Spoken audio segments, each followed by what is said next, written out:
ராமநாதபுரம் மாவட்டம் மண்டபம் மேற்கு ஒன்றியம் சார்பில் அதிமுகவின் மாபெரும் பூத் கமிட்டி ஆலோசனைக் கூட்டமானது நடைபெற்றது. கழக பொதுச் செயலாளர் எடப்பாடி பழனிசாமியின் ஆணைக்கிணங்க ராமநாதபுரம் மற்றும் திருவாடானை சட்டமன்ற தொகுதிகளுக்கான பூத் கமிட்டி ஆலோசனைக் கூட்டம் மண்டபம் மேற்கு ஒன்றியம் சார்பில் ராமநாதபுரத்தில் உள்ள தனியார் திருமண மண்டபத்தில் நடைபெற்றது.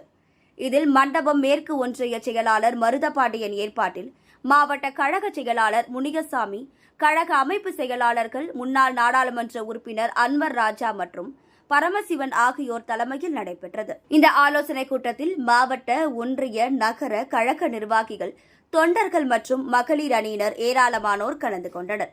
இதில் ராமநாதபுரம் மற்றும் திருவாடானை தொகுதிகளில் அதிமுக சார்பில் பூத் கமிட்டி அமைப்பது குறித்து ஆலோசனைகள் வழங்கப்பட்டது. மேலும் இந்த ஆலோசனைக் கூட்டத்தின் போது பல்வேறு கட்சிகளில் இருந்து விலகிய 10க்கும் மேற்பட்டோர் அதிமுகவில் இணைந்தனர். இந்த பூத் கமிட்டி ஆலோசனைக் கூட்டத்தில் கலந்து கொண்டு பேசிய அன்வர் ராஜா, திமுக மற்றும் பாஜக உள்ளிட்ட கட்சிகள் பணக்காரர்களுக்கான கட்சிகள் என்றும், ஆனால் ஏழைகளுக்கான ஒரே கட்சி அதிமுக மட்டுமே என பெருமிதம் தெரிவித்தார். இந்த நிகழ்ச்சியில் ஏராளமான கழக நிர்வாகிகள், தொண்டர்கள் கலந்து கொண்டனர். அனைத்து இந்திய அண்ணா திராவிட முன்னேற்ற கழகத்தினுடைய பொதுச் செயலாளர்,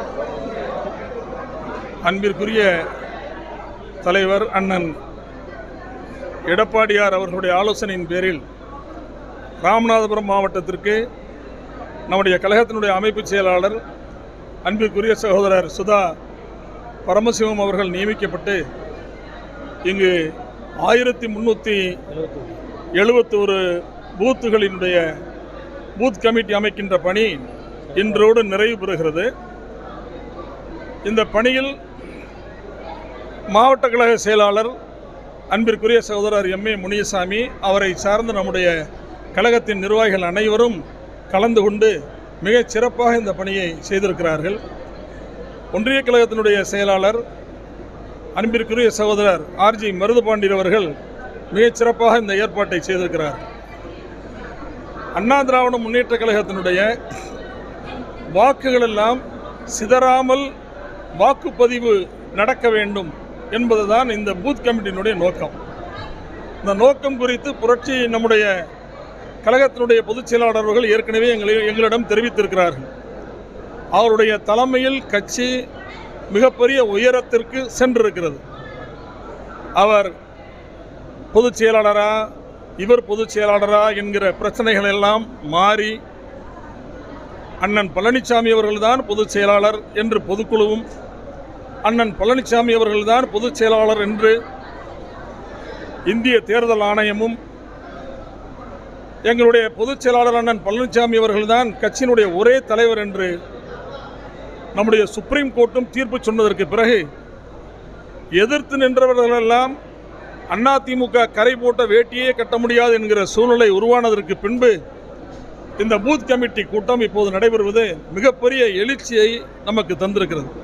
புரட்சி தலைவி அம்மா அவர்கள் சொன்னதைப் போல, எனக்கு பிறகு ஒருவர் இந்த கட்சிக்கு கண்டிப்பாக தலைவராக வருவார். நான் எப்படி போராடி என்னுடைய திறமையை நிரூபித்து இந்த இடத்திற்கு வந்திருக்கிறேனோ, அதை போல ஒருவர் போராடி தன்னுடைய தகுதியை நிரூபித்து அதிமுகவுக்கு பொதுச் செயலராக வருவார் என்று அம்மா அவர்கள் சொன்னார்கள்.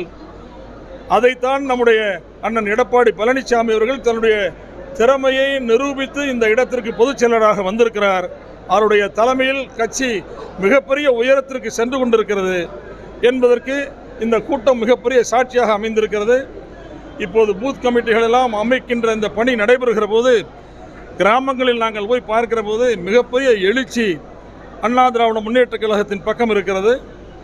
இந்த மோசமான ஆட்சியை எப்படியாவது விரட்ட வேண்டும் என்று மக்கள் நினைத்து கொண்டிருக்கிற இந்த தருணத்தில் அதிமுகவின் இந்த ஆபரேஷன், இந்த மைக்ரோ லெவல் ஆபரேஷன் என்பது நம்முடைய வளர்ச்சிக்கும் திமுகவை வீழ்த்துவதற்கும் 100க்கு 100 பயன்படும் என்று நாங்கள் நம்புகிறோம். செய்திகளை உடனுக்குடன் தெரிந்து கொள்ள நமது அம்மா இணையதள தொலைக்காட்சியை சப்ஸ்கிரைப் செய்து அருகில் உள்ள பெல் ஐகானை